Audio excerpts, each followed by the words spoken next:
जय जय राम। सादर नमन परम प्यारे राम, परम पूज्य गुरुजन, परम दिव्यात्माएं और आप सबके मंगल आशीष लिए परमेश्वर अकारण कृपा करके अपने श्री चरणों में लेकर आए हैं। उनका बारंबार धन्यवाद, अनंत बार धन्यवाद, अनंत बार धन्यवाद। गुरुजनों की अकारण कृपा से वे हमें इस समय मन के रूपांतरण में लेकर आते हैं। उनका अनंत बार धन्यवाद, बहुत बहुत धन्यवाद, बहुत बहुत धन्यवाद, बहुत बहुत।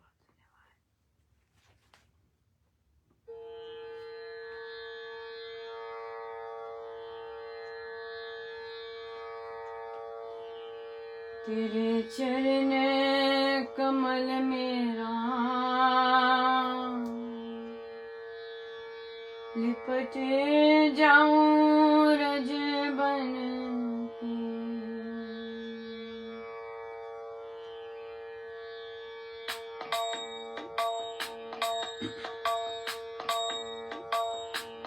तेरे चरण कमल मेरा लिपट जाऊं रज बन के, तेरे चरण कमल मेरा लिपट जाऊं रज बन के, तेरे चरण कमल मेरा लिपट जाऊं रज बन के, तेरे चरण कमल मेरा लिपट जाऊं रज बन के, तेरे चरण कमल मेरा लिपट जाऊं रज बन के, तेरे चरण कमल मेरा लिपट जाऊं रज बन के, तेरे चरण कमल मेरा लिपट जाऊं रज बन के, तेरे चरण कमल मेरा लिपट जाऊं रज बन के, तेरे चरण कमल मेरा लिपट जाऊं रज बन के, तेरे चरण कमल मेरा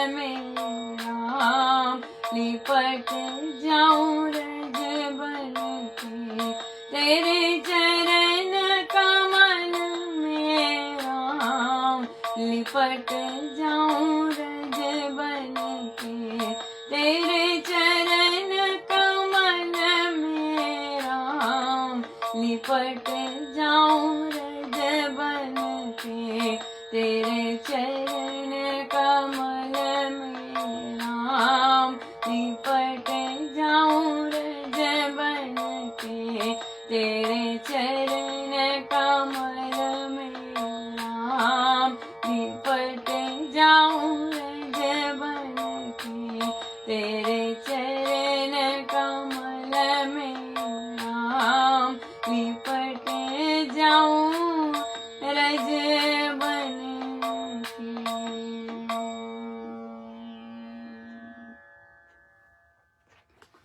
श्रीमद् भगवद गीता भाषा जी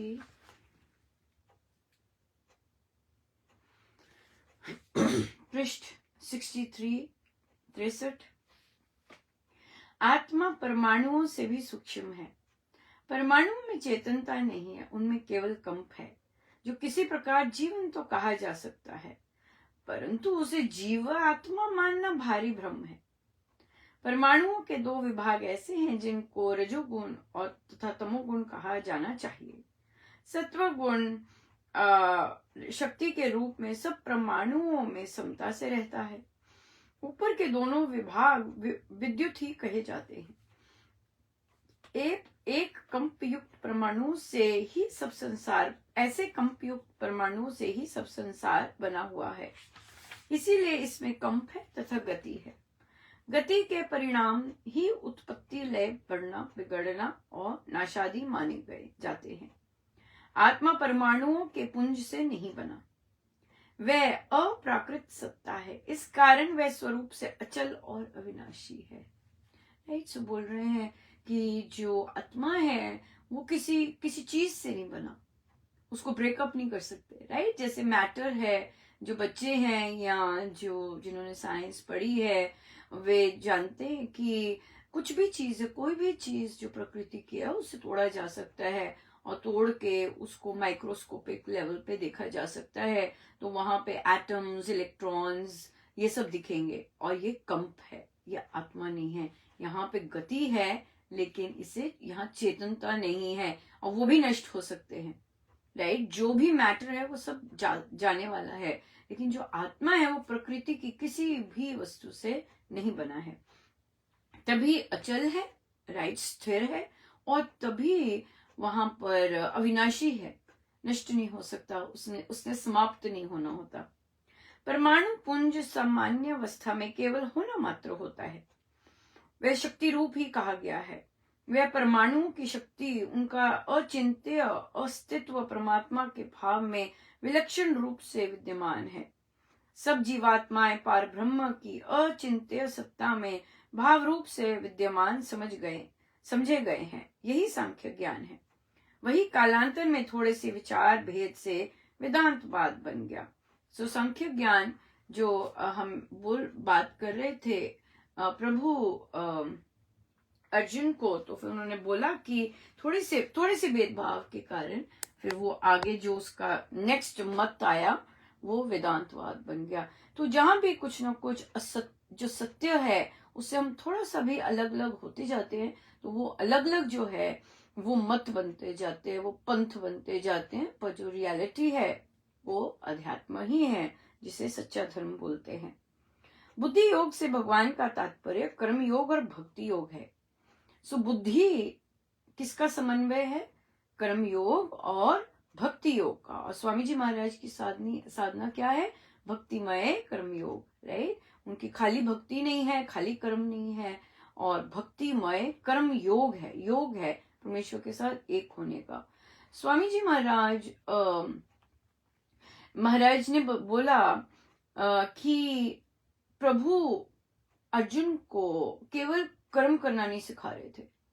उन्होंने गीता जी इसलिए नहीं कि युद्ध कैसे किया जाता है ये नहीं सिखाया, राइट, ये नहीं सिखाया। उन्होंने ये सिखाया कि कर्म योग कैसे किया जाता है, परमेश्वर से एक होकर कर्म कैसे किया जाता है। फिर उन्होंने वो अर्जुन सबको छोड़ के योगी बनना चाहता था। हाँ, कौन से वाला योगी महाराज कहते हैं? भीख मांगने वाला योगी। तो प्रभु कैसा योगी बनाना चाहते थे? प्रभु उसे कर्म योगी बनाना चाहते थे, राइट, कर्म योगी। सो हमारी जो साधना का बेस है वो कर्म योग है, कर्म नहीं है। कर्म तो सारी दुनिया कर रही है, बहुत सारी संस्कृतियों में अपने परिवारों का पालन पोषण यहीं तक नहीं है। ये कर्म करना, अपने कर्तव्य करना यहीं तक नहीं है। उसके आगे है कि उसके बाद जो इंटेंशन है, हमारा जो रीजन है करने का, वो बहुत ज्यादा इंपॉर्टेंट हो जाता है। और वहां पर आता है योग, उससे योग बनता है। सो जिससे हम परमेश्वर के साथ एक होते हैं, उस शक्ति के साथ एक होते हैं जिससे सारा का सारा ब्रह्मांड चल रहा है।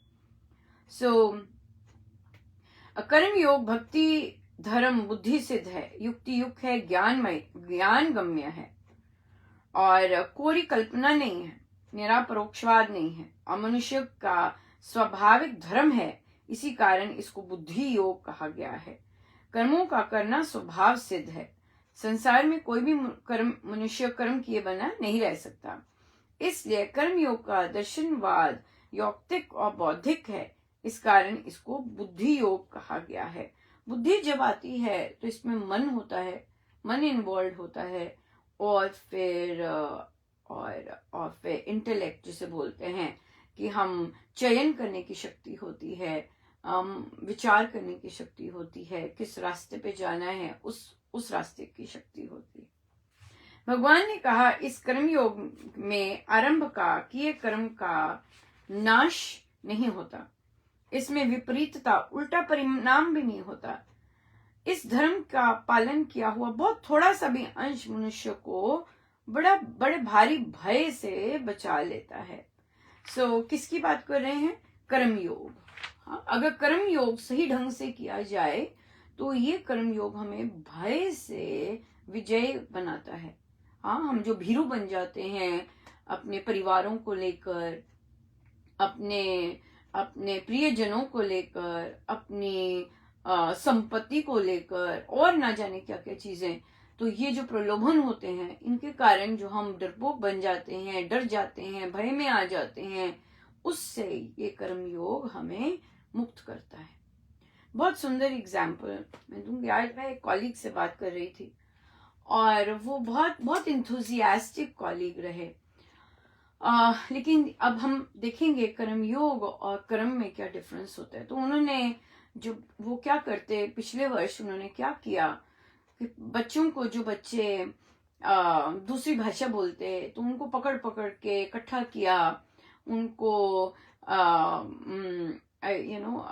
वो सड़कों पर समय व्यर्थ करते, तो उन्होंने उनको गेम खिलाई, सॉकर खिलाया, और फिर उनके साथ काम करना शुरू किया कि नहीं आगे बढ़ो, आगे इतने इतने नंबर चाहिए होंगे, इतने नंबर पर आओ, इतना करो। सो उनको मोटिवेट बहुत किया। और लेकिन वो अकेले ही करते जा रहे थे। पर लेकिन जब भी वो अपने सुपरवाइजर हेड के पास जाते, जो हेड है वो क्या उनका स्वभाव है। आई थिंक बहुत सारे जो लीडर्स होते हैं, जो रियल सेंस में लीडर्स होते हैं, वो दूसरों को उठाते हैं। जो कि नाम के लीडर्स होते हैं वो दूसरों को गिराएंगे, वो गिराते हैं और वो चाहते हैं कि केवल उन्हीं का नाम हो। तो ये भी उसी कैटेगरी की हैं।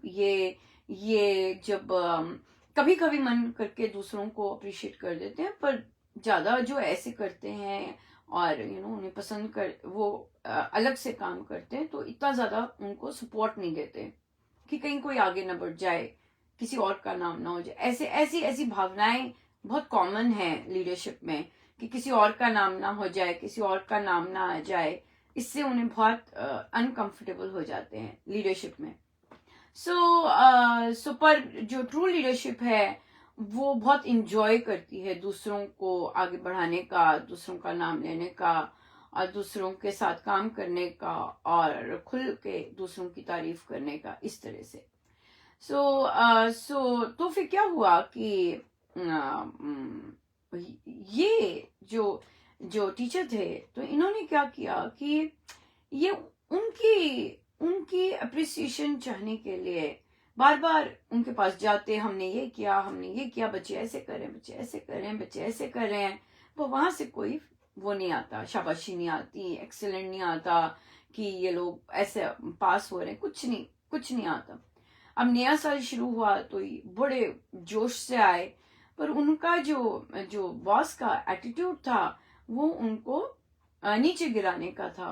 तो वो उसी एटीट्यूड से उन्होंने बस देखा ही करके, और उनका सारा का सारा जो एंथुजियाज्म है वो समाप्त हो गया।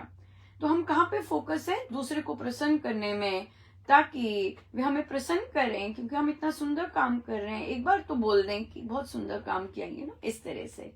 पर उन्होंने ऐसे नहीं किया। अब उस टीचर का मन ही नहीं करता जाने को। इनका बच्चों के लिए कीजिए, कहते नहीं, बस बहुत हो गया, मैं नहीं करने वाली। अब वो सोच भी रहे हैं कि अब मैं ये जगह ही छोड़ दूं। तो देखिए, ये है कर्म, राइट। और कर्म जो किया गया वो दूसरों की अप्रिसिएशन पाने के लिए किया गया, राइट। और उसमें जब नई चीज मिली तो उनमें फिर उन्हें वापस बैक ट्रैक होना पड़ा। पर जब हम कर्म योग के साथ करते हैं तब भी हमें ऐसी चीजें मिलती हैं, तब भी हमें ऐसे लोग नीचे गिराएंगे। क्यों? क्योंकि वो अपने को चाहते हैं आगे, जो उन्हें पुछ करे, जो उन्हें इस तरह करे, उनको आगे, उनके साथ मिलना चाहते हैं और काम करना चाहते हैं। सो इसलिए यहाँ पर फिर जब कर्म योगी, यहाँ पे बोला है ना, भय से मुक्त हो जाता है, भय से मुक्त होने का वो गिफ्ट मिलता है कर्मयोग करने से। क्यों? क्योंकि कर्मयोग आपको प्रभु के लिए कार्य करवाता है, इंसानों के लिए नहीं। क्योंकि बहुत बार क्या होते हैं, जो ऐसे क्रिएटिव लोग होते हैं जिनके लिए वो काम कर रहे होते हैं, या जो बॉसेस होते हैं, वो उनका लेवल उतना नहीं होता, उनका लेवल छोटा होता है, तो वो इतनी बड़ी बड़ी चीजें नहीं समझ सकते। उनको इस तरह की चीजें नहीं पता चलती कि क्या हो रही है। दिख रहा होता है, ये पता चल रहा होता है कि कुछ अच्छा हो रहा है, पर उनका उनका हृदय बहुत संकुचित होता है, राइट। और उनमें ऐसा नहीं होता कि मैं अपनी टीम को प्रोत्साहन करके आगे करूं, उनको होता है बस मेरा ही नाम हो, ऐसा स्वार्थ होता है। पर जो जो कर्म करते हैं फिर वो ढह जाते हैं, फिर वो ऐसे लोग ढूंढते हैं और ऐसी जगह ढूंढते हैं जहां पर उनकी सोच मिल सके और फिर वहां वो काम कर सके, राइट। इस तरह से यहाँ तो ये जो कर्म योग है, ये अगर हमारे जीवन में आ जाता है तो जितना भी लोग प्रलोभन दें, जितना भी लोग कूटनीति चलें, जितना भी लोग अपमान करें, जितना भी लोग तिरस्कार करें, इग्नोर करें, आपको फर्क नहीं पड़ता, आप काम करते जाते हैं। और वो जो कर्म योग का थोड़ा सा भी अंश अगर हम करते हैं तो महाराज ने कहा कि बहुत जबरदस्त, बहुत जबरदस्त, बहुत कृपा बरसाते हैं। देखिए अगले अगले पैराग्राफ में क्या कह रहे हैं महाराज। शुभ कर्म का अल्पमात्र संस्कार भी कालांतर में आत्मा को जन्म मरण से बचा लेने का कारण हो जाता है। भक्ति धर्म का सूक्ष्मतर बीज भी यदि अंतःकरण के क्षेत्र में बो दिया जाए तो वह अवश्य ही अंकुर ले आता है और समय पाकर एक विशाल वृक्ष बन जाता है। इससे आत्मा का निश्चित निस्तार होता है। इस कर्म योग रूप भक्तिमय धर्म की यही उत्तमता है। जन्म मरण से के द्वार पर, समाप्त होने के द्वार पर ले आता है अगर हम इस तरह करते हैं। बहुत बहुत गजब की है। और डेफिनेटली जो स्वामी जी महाराज के आदेशों पे चलते हैं अक्षर अक्षर, आपको लगता है कि लीडरशिप अक्षर अक्षर चलने का सामर्थ्य रखती है? उनका मन भी नहीं करता, उनका मन भी नहीं करता कि हम अक्षर अक्षर चलें। क्यों? क्योंकि वो अपने मन मुखी चलते हैं। वो चाहते हैं जैसे हम चाह रहे हैं वैसे सब चलें, जैसे हम कह रहे हैं वैसे सब करें। तो वो क्या करते हैं, अपनी ही नई नई रचनाएं कर देते हैं, as a result of which of course कालांतर में तो ठप होगा ही, राइट। कुछ देर के लिए बहुत सुंदर लगता है। सो ये चीज है। और वो देखिए जो नॉर्मल इंसान है, जिनमें क्रिएटिविटी होती है, जिनमें प्रोत्साहन होता है, इंस्पिरेशन होती है दूसरे, ये अगर कोई लीडरशिप इस चीज को पहचान लेती है कि मेरी टीम में ये मेंबर्स हैं, मेरी टीम में ऐसे ऐसे ऐसे ऐसे लोग मैं अपनी टीम में रखना चाहता हूं या चाहती हूं, तो फिर क्या होता है, वो बहुत जबरदस्त, बहुत गजब के काम करती हैं, बहुत गजब के काम करती हैं। जैसे कि आपको याद होगा आर्य समाज में महर्षि स्वामी जी महर्षि के प्रति जो स्वार्थी थे, उन्होंने विरोध करना शुरू कर दिया। उन्हें समझ नहीं थी कि स्वामी जी महाराज क्या कह रहे हैं और क्या कहना चाहते हैं और उन्हें क्या मिला है, राइट। और फिर पर स्वामी जी महाराज ने डिसीजन लिया कि मुझे तो बहुत कुछ मिल गया, मैं यहां से चलता हूं, राइट। और महाराज वहीं के स्वामी जी ने कहा, आर्य समाज के स्वामी जी ने कहा कि उस समय स्वामी जी के साथ दो और स्वामी जी बाहर गए, लेकिन अगर वे यहाँ रहते तो आज जो आर्य समाज का स्तर है वो बहुत अलग होना था।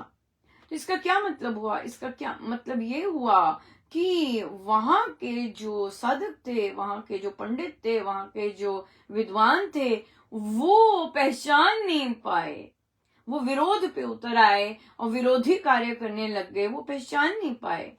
क्यों नहीं पहचान पाए? क्यों? क्योंकि स्वामी जी महाराज को परमेश्वर ने इतनी बड़ी बहुत कुछ देना था। स्वामी जी महाराज को पता था कि उनको जो मिला है that is good enough, right. So इसलिए अधिकतम जो ये पोजीशन पर लोग होते हैं, इनकी जो नजर होती है वो जरूरी नहीं वैसी हो। कुछ होते हैं, ऐसे नहीं कि कुछ नहीं होते, होती है। लीडरशिप बहुत डिफरेंट तरह की होती है, लेकिन अगर ऐसी पार्क की नजर होती है तो ही आप देख सकते हैं और फिर आप अपनी टीम वैसी बिल्ड कर सकते हैं। वो दिव्य बन जाती है टीम, वो इतनी दिव्य बन जाती है कि वो फिर ग्रोथ करती है। लेकिन जब आप पैर काटना शुरू करते हैं, अपनी टहनियां काटना शुरू करते हैं, आप उसी चीज को काटना शुरू करते हैं जिस पे आप बैठे हैं, तो ऑब्वियसली आप गिरेंगे। हाँ, अगर ग्रोथ करनी है तो ग्रोथ के पैंतरे आने चाहिए, कूटनीति नहीं आनी चाहिए, फूट नहीं आनी चाहिए। हाँ, ये सब नहीं होना चाहिए, छुरा मारना, अपमान करना, ये सब करना नहीं करना। एक जगह पे एक बहुत पुरानी साधिका जी करते थे, पर उन्होंने फिर अपने चयन ऐसे किए कि आज डेट में वे खुद प्रवचन करना पसंद करती हैं। और फिर वहां पर जब जब एक आध साधिका जी ने बोला कि कुछ चीजों पे बोला, जैसे पैसे लेते, मांगते पैसे, और फिर श्री अधिष्ठान जी लेके जाते बाहर, घर से बाहर लेके जाते सत्संगों में, और फिर जब महाराज श्री के प्रवचन लगाने के लिए रिक्वेस्ट करते, उनको पसंद नहीं आया ये, राइट। और उन्होंने क्या उत्तर दिया, मेरी तबीयत नहीं ठीक है, इसलिए मैं पूज्य श्री महाराज जी के प्रवचन नहीं लगा सकती। हाँ, तो क्योंकि वे खुद बोलती हैं, वे उनके प्रवचन नहीं लगाना चाहती।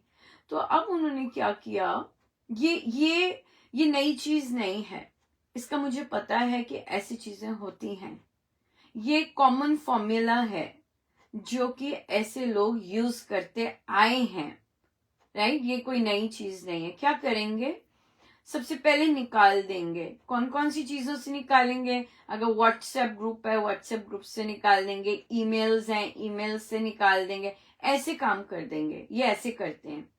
फिर क्या करते हैं, ये परिवारों के पास भी जाते हैं, परिवारों में ये फूट डलवाते हैं।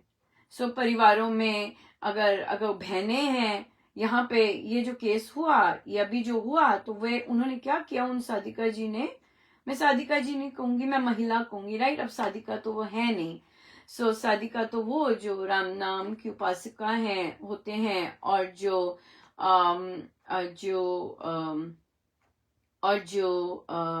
गुरुजनों के रास्ते पर चल रहे हैं। पर जब पतन ही हो गया, जब अपने गुरु को ही नहीं आगे रखना चाह रहे, तो फिर वो महिला बोलते हैं। तो वे जो महिला हैं, और तो उन्होंने क्या किया, जो भी सत्संग में जा रहे थे उनको फोन किया। ये एक कॉमन चीज है, जो भी सत्य को सपोर्ट कर रहे थे कि महाराज के प्रवचन लगने चाहिए, जो इस चीज को सपोर्ट कर रहे थे और सत्संग में गए, वो उनको खोज निकालते हैं, फिर उनके रिश्तेदारों को फोन करते हैं, और रिश्तेदारों को बहका के वो फिर रिश्तेदारों से प्रेशर डलवाते हैं। तो अभी तो साधकाई शुरू नहीं हुई होती, अभी तो सब राम नाम ही ले रहे होते हैं, और कईयों को महाराज बहुत सुंदर स्पर्श करते हैं। लेकिन परिवार का प्रेशर सहन करने के लिए तो साधना चाहिए होती है, राइट। अधिकतम लोग बहुत वीक होते हैं, और फिर वो अपने परिवार में नाराजगी और ऐसी जो तनाव होता है वो सह नहीं सकते। तो ये कॉमन चीज है इन लोगों की, ये जो लीडरशिप रोल में होते हैं, ये इनकी कॉमन चीज है। ये परिवारों में बंटवारे करवाते हैं, ये परिवारों में फूट डलवाते हैं, कईयों को डराएंगे, धमकाएंगे। तो इन्होंने यही किया, ये साधिका जी ने यही किया। बाकी कई पुरुष साधक भी ऐसे करते हैं। कोई साधना सत्संग लगा हुआ है, वहां जाएंगे, अगर पहला वार जो होता है उनका अगेंस्ट बोलने का, और वहां पे फैमिली पटकारती है, तो दूसरी शक्तियां आती हैं जो उन्हें सपोर्ट कर रही होती हैं। वो क्या करती हैं, प्रलोभन देती हैं, प्रलोभन देंगी, ड्यूटीज का प्रलोभन होता है। ये कॉमन चीज है, और ये सिखाई जाती है इन्हें कि उन्हें प्रलोभन दीजिएगा, अपने आप आ जाएंगे, उन्हें ड्यूटीज पे रखिएगा, अपने आप मानेंगे, उन्हें ट्रस्टी बना दीजिएगा। अरे क्यों, क्योंकि हमें भक्ति नहीं चाहिए होती, हमें पोजीशंस चाहिए होती हैं, हम कहीं कंपटीशन होता है, हम आगे बढ़ना चाहते हैं, राइट। ऐसी चीजों को ये लोग यूज करते हैं। ये लोग भक्ति नहीं करते, इनको भक्ति से कोई सरोकार नहीं होता, इनको शक्ति से सरोकार होता है, इनको ऐसी चीजों से शक्ति, power, to controlling factor, control में रहने का, ये सब होता है, भक्ति नहीं होती। इस एरिया में भक्ति नहीं है, इस एरिया में बिल्कुल भक्ति नहीं है। जो भक्ति होगी वहां पर फिर इस चीज की नहीं होगी, सो ये चीज है, ये बहुत सुंदर आ जाए। तो उन्हें बोला कि कोई बात नहीं, अच्छा है निकाल दिया, क्योंकि देखिए वो बच्चे का भी ऐसे हुआ, राइट, बच्चे का भी ऐसे हुआ। उसने जब सत्संगति की, उसकी जो जो बुरी संगति थी उसकी सब छूट गई, राइट, और उसने अलग किया। तो इधर भी साधिका जी उनके ग्रुप में थी। क्या होता है, ऐसे लोग जो दूषित हो गए होते हैं और जिनका जीते जी पथभ्रष्ट हो, इसे पथभ्रष्ट होना कहते हैं, गीता जी में आएगा आगे। इनका जीते जी हो गया है, कईयों के तो मरने के बाद पता चलता है कि पथभ्रष्ट हो गए। इनका जीते जी हम देख सकते हैं कि पथभ्रष्ट हो गए। तो जिनका पथभ्रष्ट हो चुका होता है, तो इनके साथ जुड़ने जो जो जुड़ता है उन सबका पथभ्रष्ट हो जाता है। क्यों होता है? क्योंकि उनके कर्म संस्कार ऐसे होते हैं, वीक होते हैं, उनमें साधना नहीं होती, और साधना ना होने के कारण वे प्रलोभनों में बड़े आराम से आ जाते हैं, बहुत आराम से, राइट। सो इसलिए शरणागत, राइट, कई बार भ्रम लगता है, कई बार साधकों को भ्रम होता है कि भाई हाँ हम बहुत अच्छी भक्ति कर रहे हैं, हम बहुत अच्छी तरह इस तरह लगे हुए हैं, और फिर पर या वो ट्रू नहीं होता, वो सत्य नहीं होता। पर वो उनके अपने चयन हुए होते हैं, क्योंकि उन्होंने सत्य का साथ ना देकर प्रलोभन का साथ दिया, इस तरह से। सो ये चीजें होती हैं। और तो अगर उसी दूषित एनवायरनमेंट ने उन्हें निकाला तो बहुत अच्छा हुआ उनके साथ। वो अब अकेले हो गई हैं, लेकिन उनके साथ सत्संगति है, उनके साथ गुरुजन है। क्यों? क्योंकि उन्होंने गुरुजनों की राह पे चलने के लिए कार्य करना शुरू किया। ये कुछ देर का होता है, ये कुछ देर का ऐसा मिलता है, क्योंकि बहुत बड़ी चीज आपने की होती है। ये बहुत बड़ी चीज होती है कि गुरुजनों की रास्ते पर अक्षर अक्षर चलने का, उनके नियमों के समेत चलने का आपने लिया होता है। और सबसे सुंदर, उन साधिका को क्या प्रसाद मिला? उनके पति में भक्ति रस आ गया। वे इतना, उस दिन उनके घर सत्संग था उन साधिका जी के, उनको कहीं बाहर जाना पड़ा, इम्पोर्टेंट था जाना। उनके पति बैठे थे सत्संग में, और उन्हें इतनी मस्ती आई, इतनी कृपा बरसी, मेरे राम।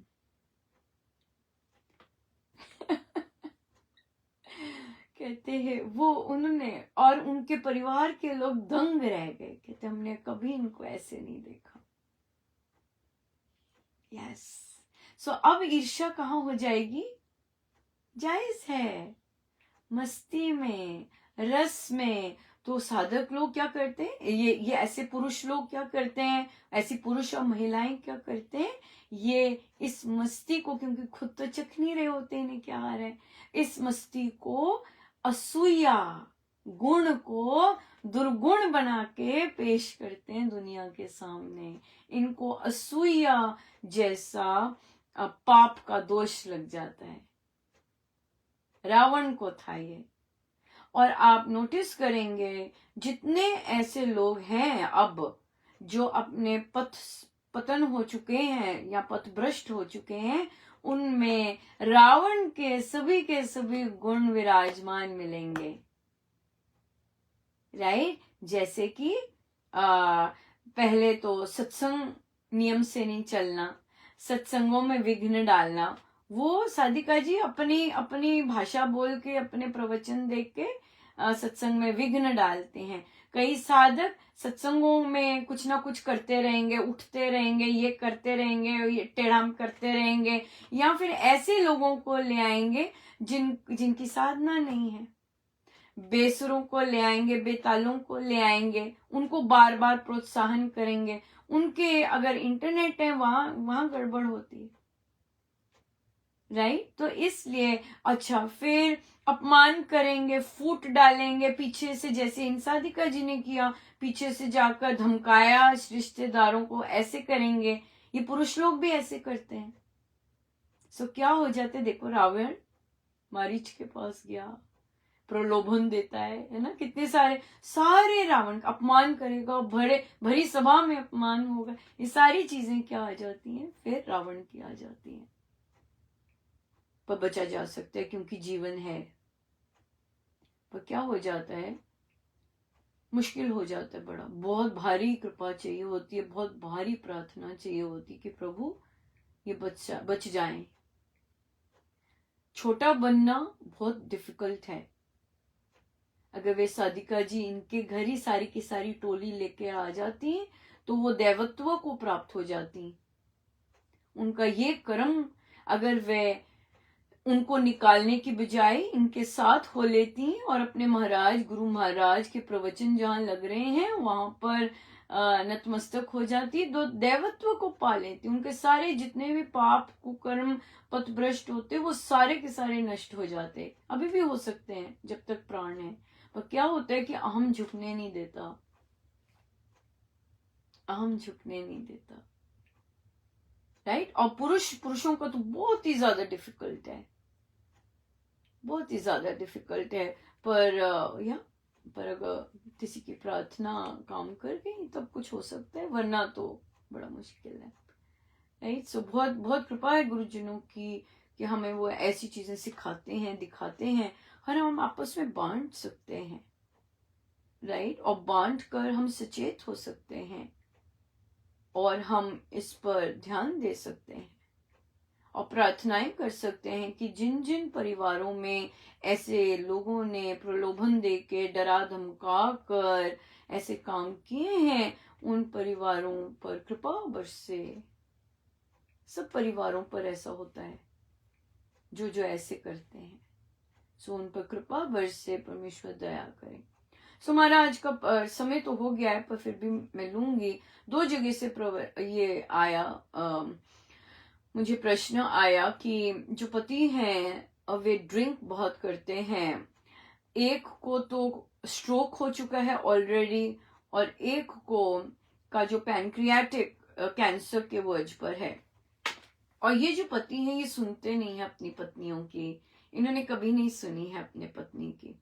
सो एक तो पति कहते हैं नहीं मैं शराब, उन्हें कुछ है भी नहीं कि ये सब होगा, शराब नहीं छोड़ सकता, और शराब नहीं अगर छोड़ूंगा भी तो पर मैं सिगरेट नहीं छोड़ सकता, एक ने कहा। दूसरा तो मानते ही नहीं है, दूसरे नहीं मान रहे। तो साधिका जी ने कहा मैं बहुत बहुत गुस्से हो रही हूँ और बहुत ऐसा कर, मतलब मुझे बहुत, एक अभी भी हॉस्पिटलाइज्ड है, एक शराब पीते जा रहे हैं और आते जा रहे हैं घर। सो पर पत्नियां टेंशन में आ जाती हैं, राइट। तो पत्नियां कैसे ठीक रहें, तो यही बोलिए कि महाराज जप योग कीजिएगा चलते फिरते। महाराज आप मेरे सहायक हैं, राम नाम मेरे सहायक है, मेरे संरक्षक हैं। चलते फिरते उठते बैठते, वो बार बार कहे मुझसे जाप नहीं होता, जाप नहीं। मैंने कहा आपको मैं जाप के लिए कह ही नहीं रही हूँ आप चलते फिरते उठते बैठते खाना बनाते यही कहिए, यही एक करिए, राम मेरे सहायक हैं, राम मेरे संरक्षक हैं। फिर जब जाप करते हैं या जहां भी पूजा करते हैं या श्री अमृतवाणी जी का पाठ कर रहे हैं, वहां पे ग्लास में पानी रख लीजिए। और जब भी अमृतवाणी जी का पाठ करें या जाप हो सक रहा है तो वो करके अपने खाने में, घर की बॉटल्स में, पानी की बॉटल्स में वो मिला दें और फिर वो अपने आप ही नेचुरली पति वो वाला पीते जाएंगे। सो आपने कुछ नहीं कहना, आपने नहीं समझाना। जो सारी उम्र नहीं समझा वो आज आज आज अगर हॉस्पिटलाइज्ड है या स्ट्रोक से बचा है, वो आज भी नहीं समझेगा। ये नहीं समझने वाले, राइट, ये नहीं समझते हैं। सो आप अपना कर्म करते जाइएगा। आप राम नाम लेती हैं, आप तो आप बोलते जाइएगा परमेश्वर मेरे राम, आप मेरे सहायक हैं, आप मेरे संरक्षक हैं। चलते फिरते उठते बैठते ये करते जाइएगा। एक साधिका जी ने आया जब जप योग का पोस्ट किया तो उन्होंने कहा आपने ये बिल्कुल सही है। जप योग बहुत ज्यादा इफेक्टिव है। कहते हैं कि हम राम नाम चलते फिरते हर समय नहीं हो पाता, लेकिन राम के गुण जप योग का चिंतन चलता रहता है, वो याद आता रहता है कि राम मेरे सहायक हैं, राम मेरे संरक्षक हैं, इस तरह से। इसलिए फिर इन चीजों पे जप योग से ध्यान कीजिएगा, ध्यान दीजिएगा, और इसका स्मरण करते जाइएगा, इसकी रटन करते जाइएगा, और प्रभु आपको शांत रखेंगे जब आप बार बार ये करेंगे और मानेंगे। मानना बहुत जरूरी है कि प्रभु मेरे सहायक हैं, राइट। मानना बहुत जरूरी है कि प्रभु मेरे सहायक हैं। किसी ने कहा कि कोई डिसीजन लेना था काम पर, तो मुझे वो बात ठीक नहीं लगी, तो मैं महाराज के पास गई कि मुझे पता नहीं चल रहा, क्या ठीक है, आप मुझे रास्ता बताइए।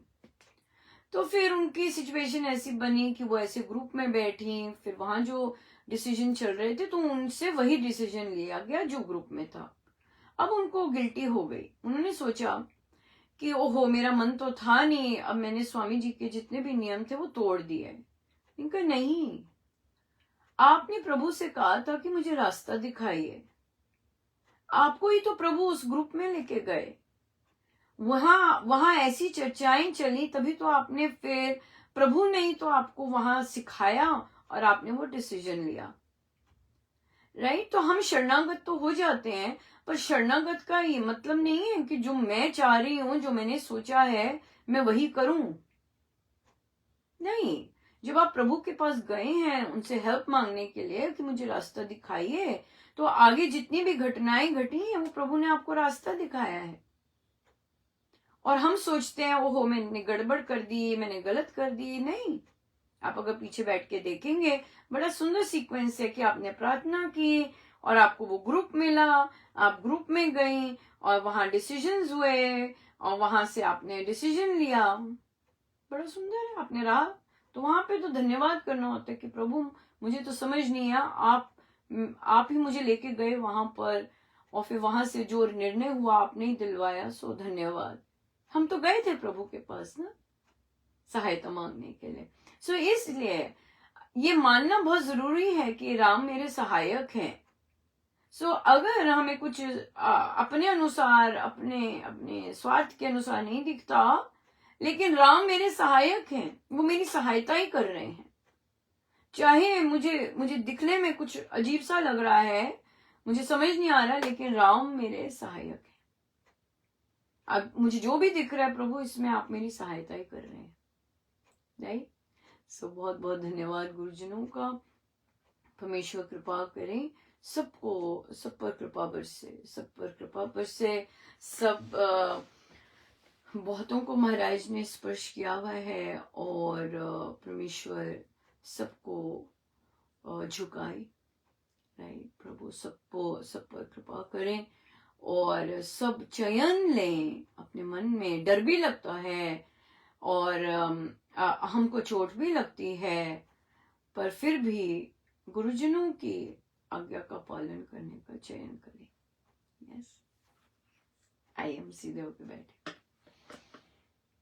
अपने प्रभु, अपने गुरुजनों के श्री चरणों में बारंबार नमन, अनंत बार नमन।